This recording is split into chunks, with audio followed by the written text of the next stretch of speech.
many who were nameless, had a bold vision to change the culture of America.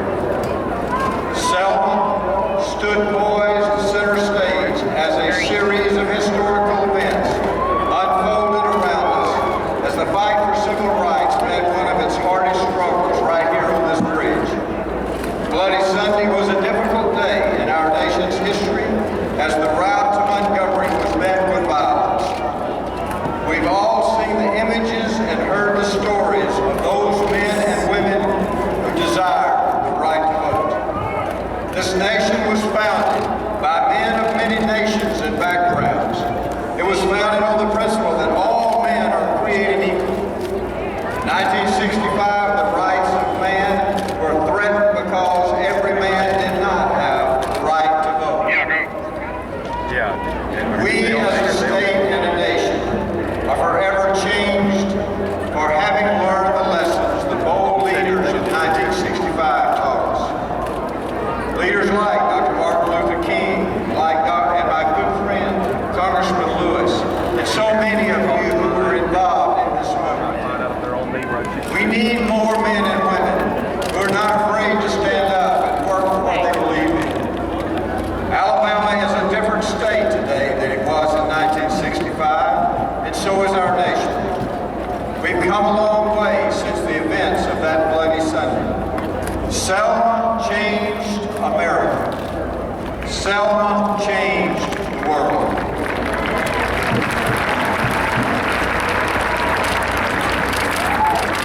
Today we honor the memory, the work, and the sacrifice of those who saw a better vision for our state and our country.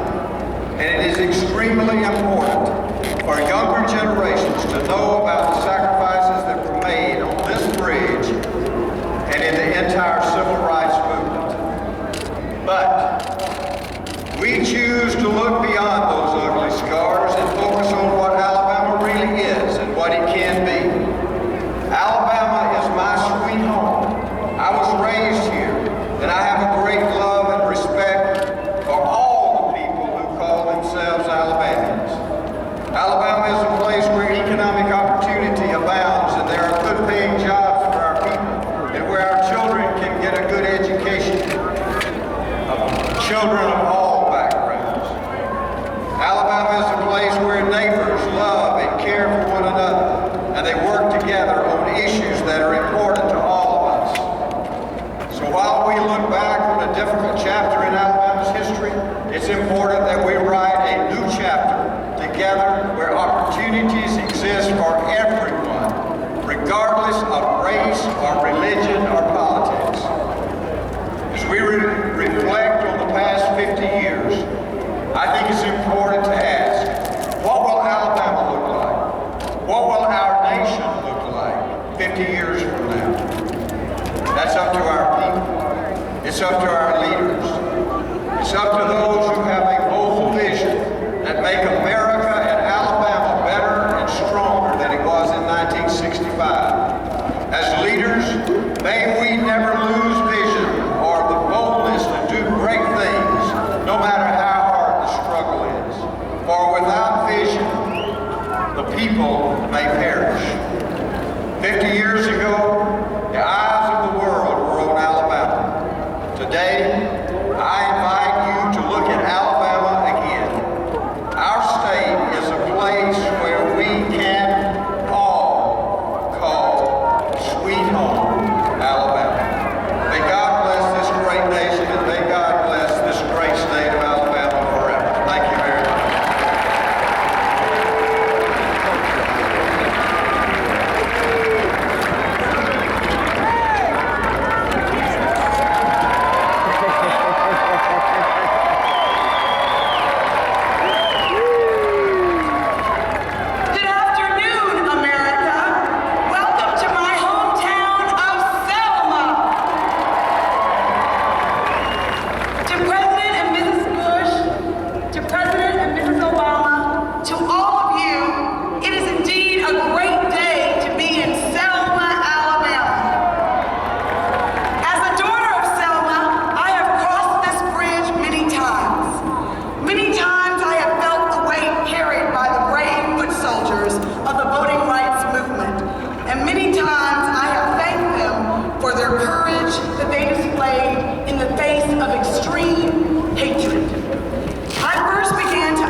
But you and I are here.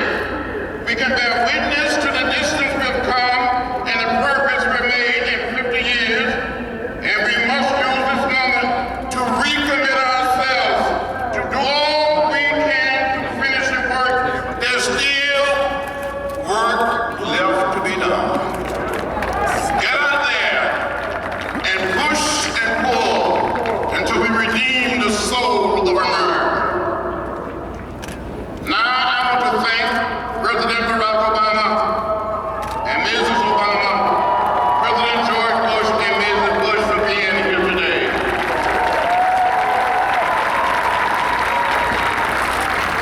I want to thank all the members of the cabinet and the administration who are here, my colleagues in the Congress, all the elected officials, including the great Governor Robert Bentley, including the mayor of Selma, George Evans, and all other American people.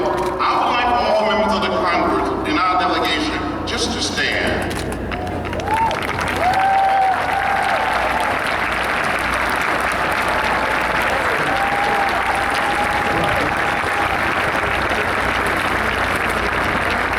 Thank you.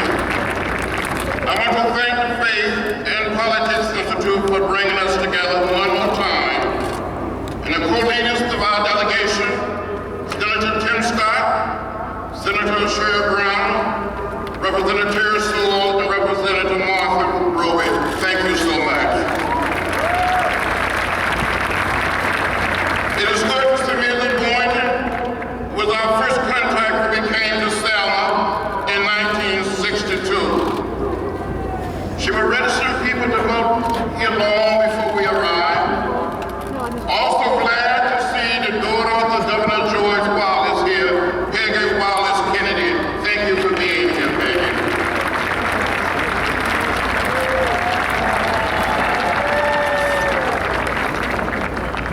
And I want to thank each and every one of you who marched across the bridge on Bloody Sunday. You didn't have to do it, but you did it. Thank you.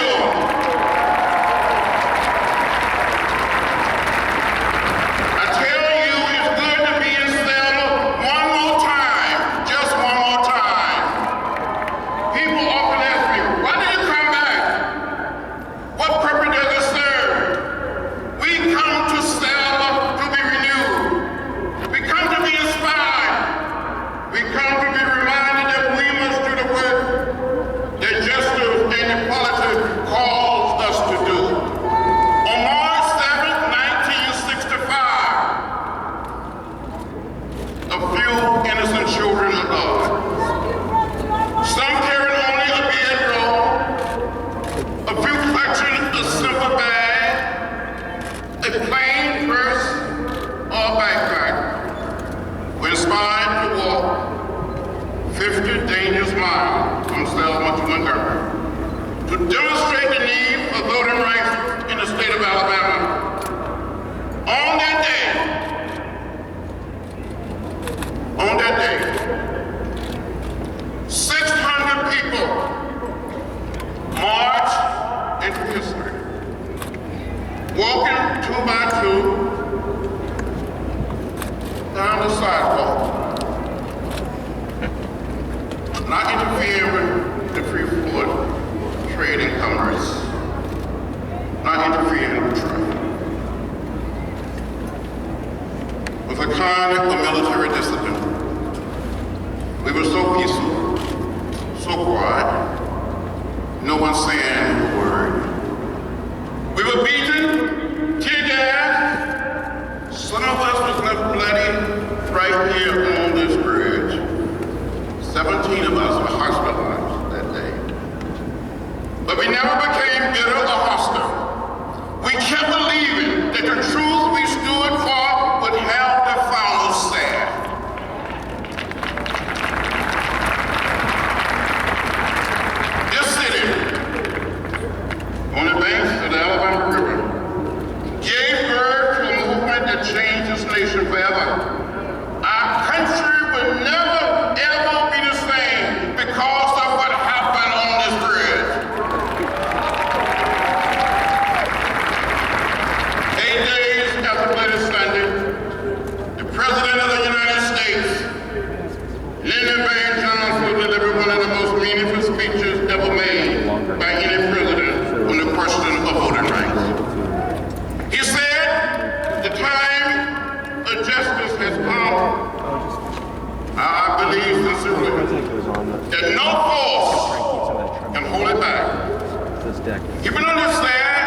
each of us, let's go back to our homes after this celebration and build on the legacy of the March of 1965. The Selma movement is saying